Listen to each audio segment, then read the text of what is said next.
అనగనగా ఒక అడవిలో ఒక తోడేలుండేది. అడవిలో జంతువులను చంపి తిని ఆకలిని తీర్చుకునేది. ఒకసారి మాత్రం ఎంత వెతికినా దానికి ఆహారం దొరకలేదు.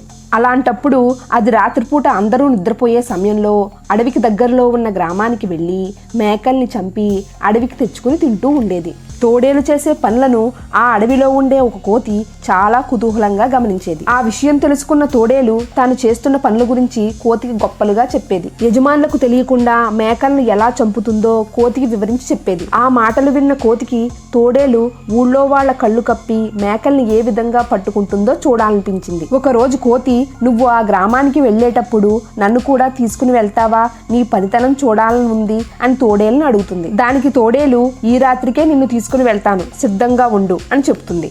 తన ముచ్చట తీరబోతున్నందుకు కోతి చాలా మురిసిపోయింది. ఈ లోపలే తమ మేకలు అప్పుడప్పుడు మాయమవుతుండడాన్ని ఊరి జనం గమనిస్తారు. ఆ సంగతి ఏమిటో తెలుసుకోవాలని కొందరు యువకులు మేకలకు కాపలా కాస్తారు. ఆ విషయం తెలియని తోడేలు కోతి కలిసి ఊరిలోకి ప్రవేశిస్తాయి. మేకలు తినడానికి వెళ్లిన తోడేల్ని అక్కడ యువకులు గమనిస్తారు. మేకలు ఎలా మాయమవుతున్నాయో వారికి అర్థమవుతుంది. వెంటనే తోడేలుపై కర్రతో దాడి చేస్తారు. ఆ పక్కనే ఉన్న కోతిని కూడా కొడతారు. ఆ దెబ్బలను తట్టుకోలేని కోతి, మీ మేకల్ని తినడానికి వచ్చింది తోడేలు, నేను కాదు, నన్ను ఎందుకు కొడుతున్నారు, వదిలేయండి అని ప్రాధేయపడుతుంది. తోడేలుకి సహాయంగా వచ్చి నిన్నెలా విడిచిపెడతాం అంటూ ఇంకాస్త గట్టిగా కొడతారు.